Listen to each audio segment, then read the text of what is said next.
पहिलं म्हणजे मोबाईलचं व्यसन आहे. आता मोबाईल चांगला वाईट याबद्दल मला आज फारसं बोलायचं नाही, पण खऱ्या अर्थानं ज्या दिवशी नवरा कोणतीही भीती मनात न आणता आपल्या मोबाईलचा पासवर्ड काढून आपला मोबाईल आनंदानं 24 तासांसाठी आपल्या बायकोकडे देण्याचं धाडस करेल, आणि ज्या दिवशी बायको कोणतीही भीती मनात न आणता आपल्या मोबाईलचा पासवर्ड काढून आपला मोबाईल आनंदानं 24 तासासाठी आपल्या नवऱ्याकडे देण्याचं धाडस करेल, त्या दिवशी मोबाईलचा चांगला वापर आहे असं म्हणण्याचं या व्यासपीठावर मीही धारिष्ट करू शकेल. कारण आज 50% कुटुंबात नवऱ्याच्या मोबाईलचा पासवर्ड बायकोला आणि बायकोच्या मोबाईलचा पासवर्ड नवऱ्याला माहीत नसेल तर कोणत्या पोकळ संस्कारांच्या गप्पा मी मारतो याचा विचार मात्र करावा लागेल. कारण आज घराच्या बाहेर दिसणारे आनंदी चेहरे घर नावाच्या 4 भिंतीच्या आत मात्र मोबाईलमुळं पुरते अविश्वासानं ग्रासले गेले. ही सध्याची जळजळीत अवस्था आहे. आज खऱ्या अर्थानं बाहेरची नाती आमच्या मेसेंजरद्वारे इन होऊ लागलीत आणि रक्ताची नाती मोबाईलमध्ये ब्लॉक होऊ लागलीत. यापेक्षा दुर्दैवी वास्तव काय असावं. आणि माझ्या सगळ्या तरुण मित्रांनो तुम्हाला हात जोडून विनंती करतो, सध्या सगळ्यात मोठं वारं नायजेरियामधून जर कोणतं चालू असेल हनी ट्रॅपिंगचं आहे. माझं बोलणं कदाचित तुम्हाला वाईट वाटेल, मी स्वतः सायकोलॉजीचा प्राध्यापक आहे, त्यामुळे रोज कन्सल्टला येणाऱ्या केसेसमध्ये आम्ही पाहतोय मागच्या 2024मध्ये महाराष्ट्रात 7364 20 ते 25 या वयोगटातील तरुण मुलांच्या आत्महत्या फक्त हनी ट्रॅपिंगमुळे आहे. आणि आज जर पाहिला गेलं तर खऱ्या अर्थाने AI सारख्या सॉफ्टवेअरचा वापर करून आणि त्यासाठी ज्या काम करणारी लोकं आहेत, म्हणजे नायजेरियासारख्या स्टेटमधून आता बऱ्याच वेळा आपण पासवर्ड टाकत नाही तरी आपल्याकडे वारंवार आपल्या फेसबुक इंस्टाग्राम IDचे पासवर्ड येतात, OTP येतात. याचं कारण हॅकर तुमच्या अकाउंटवरती वारंवार धक्के देत आहेत. आणि त्यामध्ये जर बारकाईनं पाहिलं गेलं तर खऱ्या अर्थानं त्यासाठी ज्या मुली कार्यरत आहेत, ज्या मुली काम करतात, ज्या व्हॉट्सअपवरती इंस्टाच्या तुमच्या मेसेंजरवरती सक्रिय आहेत, तो नंबर 10 अंकी आहे. पण 10 अंकी नंबरवरून अनोळखी कोणताही SMS आला तर जर तुम्ही बाजूला क्लिक केलं तर खाली नाव येतं डिव्हाइस चेक करेल, आणि त्या डिव्हाइसला क्लिक केलं तर पहिला नंबर तो 10 अंकी असतो, त्याच्या खाली आणखी एक 12 अंकी नंबर ॲड असतो. हे पाहत चला. आणि तो 12 अंकी नंबर बाहेर हॅकर्सकडून तो खऱ्या अर्थानं लावलेला असतो आणि त्या नंबरवरती ते कामाला मुली असतात आणि त्या नंबरवरून येणाऱ्या SMS वरती पुढच्या काळात व्हिडिओ कॉलसाठी तुम्हाला खऱ्या अर्थानं जर विनंती केली आणि व्हिडिओ कॉल उचलल्यानंतर पुढच्या काही मिनिटात AI सारख्या सॉफ्टवेअरचा वापर होतो आणि खऱ्या अर्थानं अत्यंत विविध पद्धतीने व्हिडिओ समोर येतात. मुलांना पालकांनाही सांगता येत नाही आणि खऱ्या अर्थानं मित्रांनाही बोलता येत नाही. शेवटी मुलं आत्महत्येचा मार्ग स्वीकारतायत. ही सध्याची जळजळीत अवस्था आहे. माझ्या सगळ्या तरुण मित्रांना विनंती करतो, व्हॉट्सअपच्या अशा कॉलपासून, फेसबुकच्या मेसेंजरच्या अशा कॉलपासून सावध राहा. आणि माझ्या बहिणींनो, भावाच्या नात्यात तुम्हालाही विनंती करतो, कामाला जाणाऱ्या टोळ्या जशा आहेत अशा सध्या रिकामटेकड्या मुलांच्या टोळ्याही प्रत्येक राज्यात उभ्या राहिल्यात आणि ह्या सगळ्या टोळ्या रात्रंदिवस तुमच्या मेसेंजरवरती धडक्या मारण्याचा प्रयत्न करतायत. आणि भावनेच्या भरात जर तुम्ही तुमच्या मेसेंजरचं दार उघडलं तर भावनेच्या नात्यात गुरफटला गेलात तर सुखी सोनेरी प्रपंचाची माती होतीये. मग आता कदाचित मी गेल्यानंतर तुमच्यापैकी बरेच जण म्हणतील, महाराज तुम्ही ज्या व्यासपीठावर उभे होतात त्या व्यासपीठावर तुम्ही वेद शास्त्र मंत्र सांगितले पाहिजेत, पण जवळपास आज तुम्ही 2 तास महापुरुष चरित्र आणि वास्तव परिस्थितीवर बोललात. अगदी खरंय महाराज, पण खऱ्या अर्थानं जर पाहिला गेलं तर या व्यासपीठावर मोक्ष मम आत्मा सांगणंच गरजेचं आहे.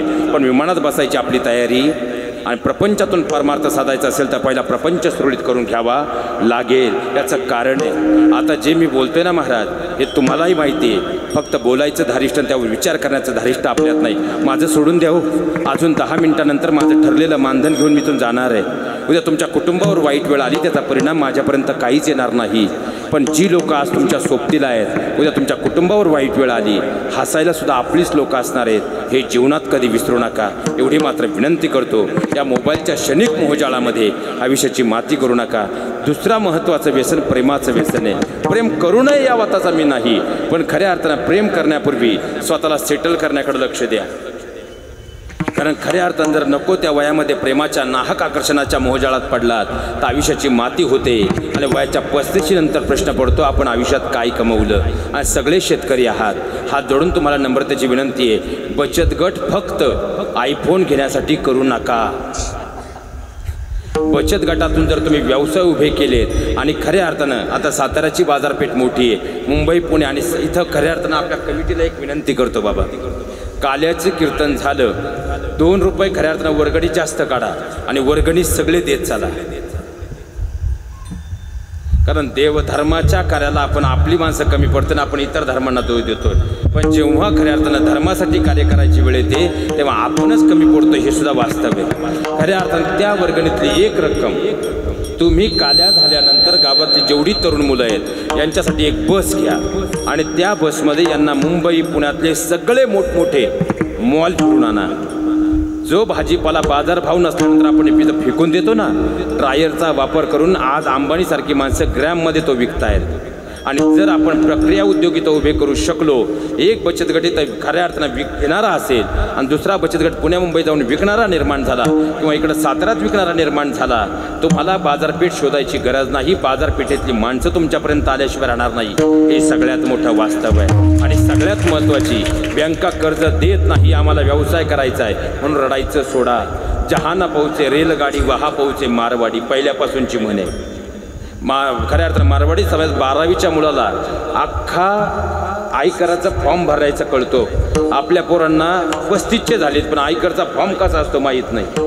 लक्षात घ्या, 12वीपासून जर आपण खऱ्या अर्थानं IT रिटर्न फाईल बनवली, कारण आपल्या सगळ्यांकडे सातबारे आहेत आणि सातबारे असल्यानंतर CAची फी सोडून आपल्याला रुपयासुद्धा खर्च नाही. पण 3 वर्षाचा IT रिटर्न फाईल जर तुमच्याकडे असेल तुम्हाला बँकेकडे जाण्याची गरज नाही, बँक तुमच्याकडे कर्ज घेऊन येते. पण खऱ्या अर्थानं 12वी नंतर आपल्या मुलांनी ही सवय लावली. आणि पालकांना जाताना विनंती करतो, आपल्याकडे एक घाणेरडा समज आहे पहिल्यापासून, आपलं पोरगं धंदा करणार त्यात त्याचं बूड बसणार आणि त्याची कर्ज भरता भरता आपलं आयुष्य जाणार. ही मानसिकता आता सोडा. मुलांना तुमच्याकडून पैसासुद्धा नको आहे, त्यांची एकच इच्छा आहे की आपला व्यवसाय करताना पालकांनी फक्त पाठीवर शाबासकीची थाप द्यावी. भले चहाची टपरी टाकू द्या, वडापावची गाडी टाकू द्या, पण आपल्या मुलांना व्यवसायात उतरू द्या. कारण आता शेतीचं आकारमान कमी होत चाललं आहे. दिवसेंदिवस एकसंध घरं कुटुंब पद्धती विभक्त होत चालली आहे. आपल्या एकरमध्ये असणाऱ्या जमिनी 2-2, 1-1 एकरवर 10-10 गुंठ्यावर आल्या. आणि आपली मुलं जर आज व्यवसायात उतरली, कारण लग्नाच्या अगोदरच ते व्यवसायात भक्कम उभे राहू शकतात. एकदा जबाबदाऱ्या वाढल्या की व्यवसायापासून खऱ्या अर्थानं नवीन काहीतरी करण्याचं जे स्वप्न असतं ते फारसं पुढं जात. भले खऱ्या अर्थानं चुकू द्या, आपली पोरं हे चुकतील, खऱ्या अर्थानं काही वेळेस लॉस जातील, पण भक्कमपणे जर त्यांच्या मागे उभे राहिले. अंबानी असाच उभा राहिला नाही हो. आपण अंबानीचं उदाहरण आपल्या पोरांना देतो, पण आपल्या पोरांना अंबानी व्हावं असं वाटत असेल तर आपण सुद्धा त्याच्या मागे तेवढं खंबीर उभं राहणं गरजेचं आहे. एवढी मात्र सगळ्या पालकांना विनंती करतो. देव शोधू नका, आपल्या कर्मात त्याला शोधण्याचा प्रयत्न करा. खऱ्या अर्थानं तो परमात्मा भेटल्याशिवाय राहत नाही. हे सगळ्यात मोठं वास्तव आहे. विठ्ठला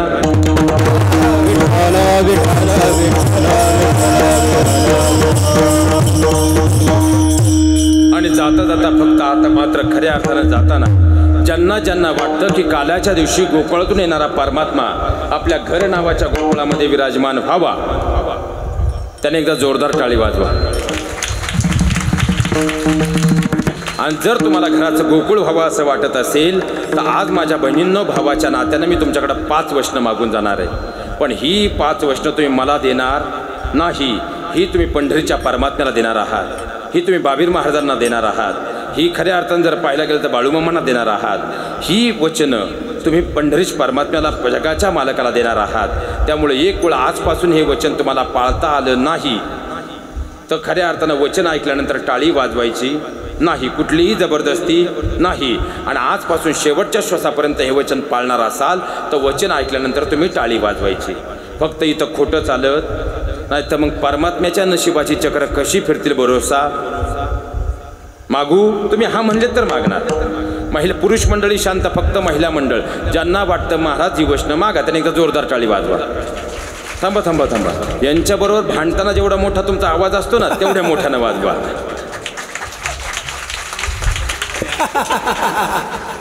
जर वचन आजपासून शेवटच्या श्वासापर्यंत पाळणार असाल तर परमात्म्याला साक्षी ठेवून तुम्ही टाळी वाजवायची. नाही पाळू शकत असं वाटत असेल हरकत नाही, टाळी वाजू नका. पण गोकुळ घराचं व्हायचं असेल ही 5 वचनं घ्यावीच लागतील. मागू पहिलं वचन, इथं बसलेल्या सगळ्या सासूबाईंकडून कालपर्यंतचे सगळे वाद विसरून यापुढं मी माझ्या सुनेला माझ्या जन्मदात्या मुलीचाच दर्जा देईन. टाळे टाळे नाही का टाटा. 7.5 फारच तीव्र आहे तुमच्या. दुसरं वचन इथं बसलेल्या सगळ्या सुनबाईंकडून पंढरीश परमात्म्याला साक्षी ठेवून मी असं वचन घेते की कालपर्यंत झालं ते झालं, आजही 9 वाजेपर्यंत झालं ते झालं, पण बसल्या जागेवर मी आता अशी शपथ घेते की यापुढं मी माझ्या सासऱ्यांना माझ्या आई वडिलांचाच दर्जा देईन. कमी वाढलं लय कमी वाढलं. तरी सासऱ्यांपेक्षा सुना बरं आहे तुमच्या गावात.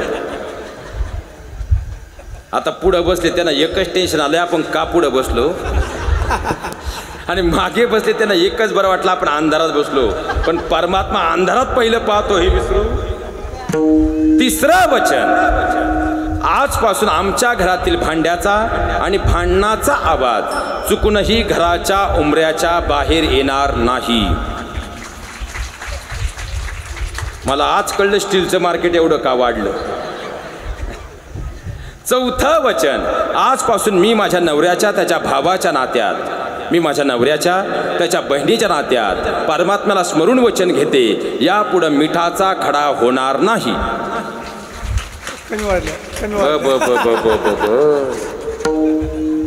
आता याचा विचार घरी जाऊन करा.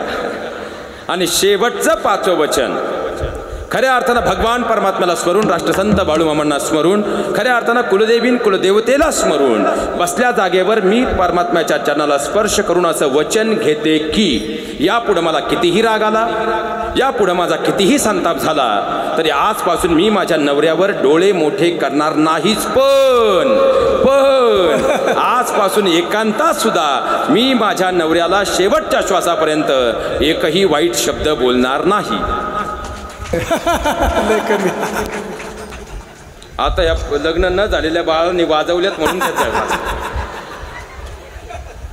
काय लबाड दुनिया आहे महाराज. मर्यादा पुरुषोत्तम प्रभू रामचंद्र की. आज वड सुद्धा गावातले डसडस रडत असतील.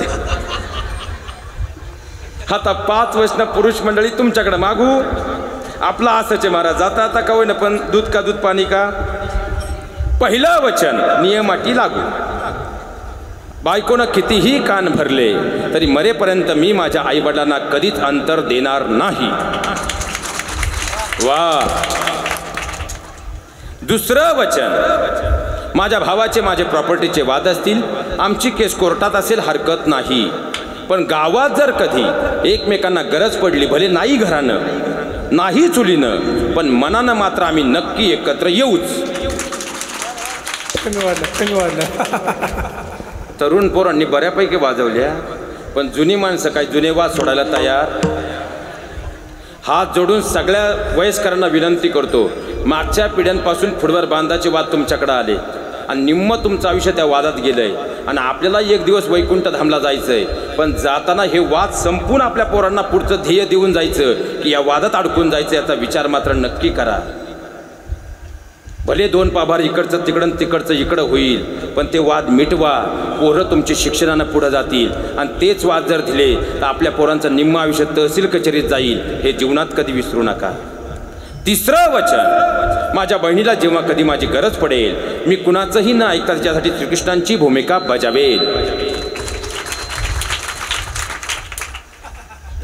इकडं येणे प्लॉट वाढलेत का दादा? 35च्या पुढं असेल तुमच्याकडे आता इकरी. चौथं वचन, आजपासून या सप्ताहामध्ये आम्ही कधीच चुकीचं राजकारण आणणार नाही. वा.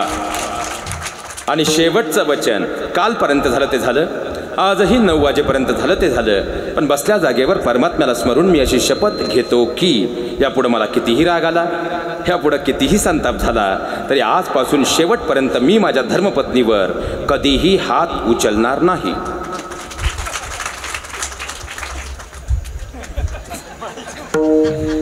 तरी सोन्यासारखे मिळाले तुम्हाला. आणि आता सगळ्यांकडून एक वचन पाहिजे, सगळ्यांकडून.